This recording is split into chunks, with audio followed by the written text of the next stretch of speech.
En tant qu'homo sapiens qui se respecte, t'as normalement déjà interagi avec un autre singe pour parler de foot. Et un truc qu'on capte direct, c'est qu'il y a quand même plusieurs niveaux de boob. Entre le gars qui connaît rien au foot et celui qui a fait une thèse sur le jeu tactique de Pep Guardiola, il y a une turbo différence. Donc aujourd'hui, on va parler des différents niveaux d'addiction au foot. Du niveau 0 au niveau 6. Comme dit, on va pas commencer au niveau 1, on va commencer au niveau 0. Oh les gars, hein. C'est vraiment le niveau des orang-outans, des singes, des macaques. Vous les appelez comme vous voulez, hein. Les gens dans ce niveau-là, ils connaissent même pas l'existence du foot. Là, vous allez sans doute me dire oui, mais c'est impossible de pas connaître le foot, c'est beaucoup trop connu comme sport, qu'est-ce que tu racontes, tu dis encore de la merde, hein. Les gars, il y a un truc qu'on aime bien dire avec mes potes, c'est que si t'as déjà pensé à un truc, c'est que c'est sans doute déjà arrivé.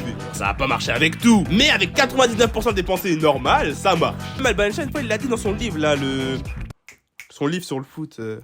Ok, 2002. Donc c'est sûr qu'il y a déjà un mec sur Terre qui a dit le foot? C'est quoi ça? Bon, bien sûr, ils doivent pas être beaucoup, ça doit être quelques personnes sur une île isolée, mais ils existent. C'est tout l'inverse du prochain niveau, le niveau je m'en bats les couilles, qui est le niveau 1. Les gens dans ce niveau, ils en ont tellement rien à foutre du foot. C'est affligeant, c'est affligeant. C'est vraiment le genre de personne qui a préféré jouer à Fortnite pendant la Coupe du Monde 2018. Hein. C'est Fortnite Prime, mais c'est des maxeurs quand même. Et dans ce niveau, ça dit souvent ce style de phrase. Oui, le foot c'est de la merde. Tu veux pas faire un vrai sport, s'il te plaît? Il y a que des simulateurs au foot. Tu veux pas te lancer dans le cinéma? Vraiment, t'as fait rire tout le monde, frérot. En plus, ils aiment trop dire ça avec un tour de condescendant. Et encore, j'ai oublié la phrase qui disent H24. Tu regardes vraiment 22 millionnaires qui courent après un ballon. Va peut-être faire en... D'ailleurs, pour revenir sur un point que j'ai dit juste avant, c'est qu'ils sont beaucoup dans ce niveau. Mais en vrai, c'est à nuancer. Parce que ça dépend vraiment où t'as spawn sur la map, quoi. Au Brésil, vu qu'ils font déjà des brésiliennes à la crèche et qu'ils ont déjà des skills en technicité, en jungle, etc. à la naissance, il y a pas beaucoup de personnes au niveau 1. Par contre, en France, c'est une dinguerie le nombre de personnes à ce niveau-là. Pour illustrer ça, t'as juste à voir la tête des profs de sport quand tu leur demandes de faire un foot à la place de l'acrosport éclaté. Ils commencent à rager et te répondre comme si t'avais provoqué la 3ème guerre mondiale, c'est une folie. Et forcément, après qu'il t'ait engueulé, tu rentres dans les vestiaires, t'es dégoûté. Et là, t'as un bouc du niveau 2 qui débarque, le niveau footix. Alors, ce niveau d'addiction, il est vraiment particulier. Parce que tu trouves des gens qui suivaient le foot depuis l'époque des 1v1 Homo sapiens Australopithèque. Tu trouves aussi des gens qui viennent à peine de découvrir le foot. Non, si t'es un fan de foot un peu plus aguerri, t'es forcément passé par ce niveau-là. Mais le truc avec les gens dans ce niveau-là, j'ai l'impression en fait ils te testent. Mais pas en mode un test positif, tu vois, pas un test chill, pas du tout. Ils te testent pour savoir combien de dingueries tu peux leur dire avant que tu leur enclenches un low kick dans le tibia. Bah ils connaissent que Messi, Ronaldo et Belek Mbappé. C'est les genres de boucs qui te sortent des phrases. C'est quoi le hors-jeu? Attends, mais Messi il joue pas à Barcelone normalement? Bref, les gens dans ce niveau ils sont pas méchants, ils sont juste bêtes. Comme vous vous en doutez, ce qui va expliquer qu'ils connaissent rien, hein, c'est tout simplement que ils ont une consommation de foot. Ah, c'est le néant! C'est le néant absolu. Voici une feuille qui représente leur niveau de connaissance foot. Et y'a rien. Y'a rien du tout. Ils connaissent que dalle. Parce qu'ils regardent au maximum la finale de LDC et la finale de la Coupe du Monde. Seulement si la France joue, bien sûr, hein, sinon ils regardent pas. Hein. Et la seule fois qu'ils regardent un autre match de foot, c'est à cause de leurs potes qui sont au prochain niveau, le niveau 3, les fans random. Le niveau 3, il est au milieu et c'est pas pour rien. Hein. Dans ce niveau, t'as au moins 40% des fans de foot. Hein. Touche sur la stat? Je sais pas. Croyez-moi, c'est 40% à peu près. Mais par contre, dans ce niveau-là, les gens, ils se ressemblent tous. Y a pas de divergence, de gens différents. Non, c'est tous des supporters du club à côté de chez eux, d'un plus gros club en Europe, et ils regardent les matchs de temps en temps de leur équipe préférée, de les gros matchs, et de temps en temps quelques autres matchs importants. Par contre, dès que tu leur parles d'un match d'un autre club, ils vont commencer à te regarder mal, comme si t'avais insulté leur daronne. Et sinon, au niveau de leur culture foot, elle est aussi plutôt basique. Ils connaissent plus ou moins les gros clubs, plus ou moins tous les joueurs avec au moins 85 de général sur FIFA en vrai. Je dirais quand même qu'il faut au moins être à ce niveau-là pour se prétendre fan de foot.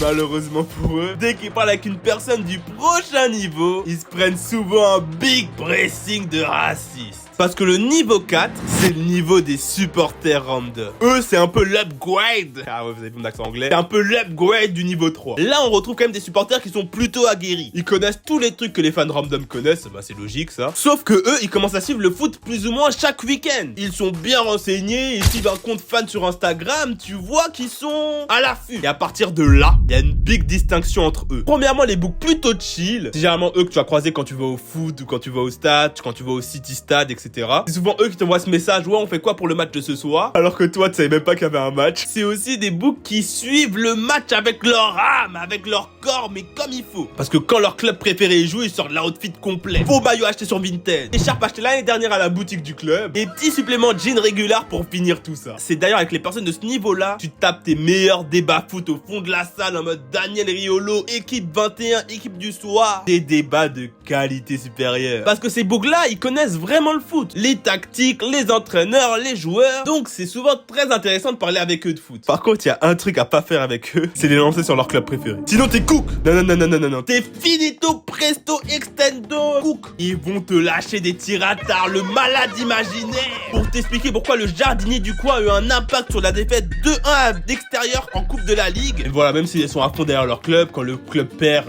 ils sont déçus, mais bon, pas plus. Et quand ils gagnent, ils sont contents, mais pas plus. En gros, ils sont normaux, quoi. Pas comme les gens au prochain niveau. Le niveau 5, les supporters bien boostés. Le niveau 5, il commence à être un peu sélectif. Je dirais qu'il y a max 10% des fans de foot qui sont dedans. Je connais la stat, elle vient de l'INSEE et tout, j'ai fait quelques recherches, tu connais. Mais les gens dans ce niveau, je sais pas trop quoi dire sur eux, à part que... Et casse les couilles. Sous prétexte que peuvent te sortir des blasts de joueurs comme Guillaume O'Haraud, Kilkeström, ils se prennent pour je sais pas qui. Et quand tu oses leur dire que tu connais pas ces joueurs-là, ils vont te dire, mais comment tu connais pas ces joueurs et tu te prétends fan de foot peut-être. Vraiment les antagonistes qui pensent être ces enculés. Et après, tu te rappelles comment ils ont acquis toutes leurs connaissances. C'est pas en lisant des bouquins sur le foot, c'est juste en te la butant sur FIFA 11. Et parce qu'ils ont vu 2-3 fois des vidéos de Willow sur l'analyse de Pep Guardiola, je sais pas quoi. En plus, avant, tu vois, je te disais les supporters random. C'est cool de parler avec eux. C'est intéressant, c'est chill. Les supporters boostés, pas du tout. Ils ont zéro objectivité. Si t'es pas d'accord avec eux, t'es juste un footix, hein, de toute façon. C'est les books que tu retrouves sur Twitter, là, à faire des tweets toute la journée, à parler.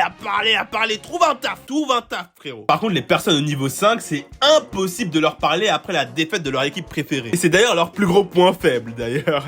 Parce que si t'as un pote dans ce niveau-là, toi, tu te régales. C'est un poulet, c'est une offrande pour toi. T'as juste à lui envoyer un screen de la défaite de son équipe préférée, il va commencer à aboyer, il aurait pas dû perdre, l'arbitre, nanana. Et après, toi, tu te régales devant ces réactions rocambolesques, c'est vraiment l'absolu de cinéma. Un autre point à ajouter sur les gens au niveau 5, c'est souvent des gens qui ont des rêves foot même abusés. Tu commences à parler avec eux, ils t'envoient un mème de Dembélé en 2015 qui est en train de danser. Et tout ça au milieu d'une conversation random, toi tu parlais même pas de foot. Tu pourrais me dire oui, au niveau 4, 3, 2, 1, on peut faire ça, mais en général c'est plus rare, hein, parce qu'il faut les trouver et c'est galère. Donc toi, si tu veux pas galérer à les trouver, si tu veux, il y a un pack de mèmes en description. Et c'est complètement gratuit, il y en a plus de 100 dedans. C'est cadeau, c'est pour moi.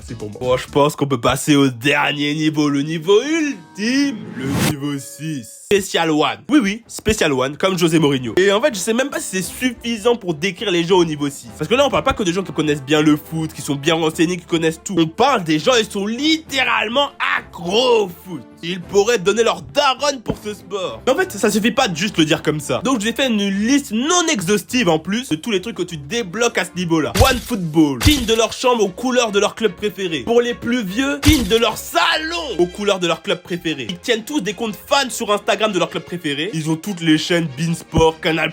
C'est fini Telegram pour eux. Et ils te lâchent forcément des analyses tactiques tard José Mourinho. Mais d'ailleurs, faut que je fasse un point sur ça. Parce que quand t'arrives au niveau 6, je sais pas pourquoi, mais ils sont obligés d'étaler toutes leurs sciences historiques et tactiques sur le foot. En mode Bélec, c'est les fils d'Albert Einstein et Pelé en même temps, tu sais pas trop. Ils commencent à te parler du 4-4-2, de l'impact du 3-5-2 dans le jeu des années 50 en Bulgarie. On s'en bat les couilles. Parce que de base, nous, on kiffe juste le foot pour passer un bon moment avec des potes, tout seul. Pour les émotions, le suspense. Et même quand on jouait au City, on voulait ressembler aux gens qu'on regardait à la télé. Et les gens du niveau 6, ils ont perdu toute cette âme d'amour du foot pour les émotions, quoi. Ils sont que là pour les stats. C'est sûr, ils ont payé Transfermarkt, ces bâtards. Parce que oui, tu peux payer, il y a un abonnement. C'est les seuls à savoir, d'ailleurs, les gens au niveau 6, qu'il y a ça. Sans oublier leur petite touche de condescendance en mode: attends, mais t'as pas regardé le match de Châteauroux en National 2 hier? Et tu te dis fan de foot. Plus ce que je me dis, c'est comment ils font pour suivre tous les matchs, acheter tous les maillots, tous les produits dérivés. J'ai donné la réponse avant, hein. Ils sont addicts au foot, donc ils sont capables de lâcher 2, 3, 4, 5 SMIC pour faire un déplacement à l'extérieur à l'autre bout de l'Europe en Conference League, ou pour payer Beansport et Canal+ pour pas louper un match. Bon, je pense avoir fait le tour des niveaux d'addiction au foot. Mets-moi en commentaire quel niveau tu es, et si ça t'intéresse, j'ai fait une vidéo pour expliquer pourquoi le foot moderne est éclaté. Bref, sur ce, à la prochaine.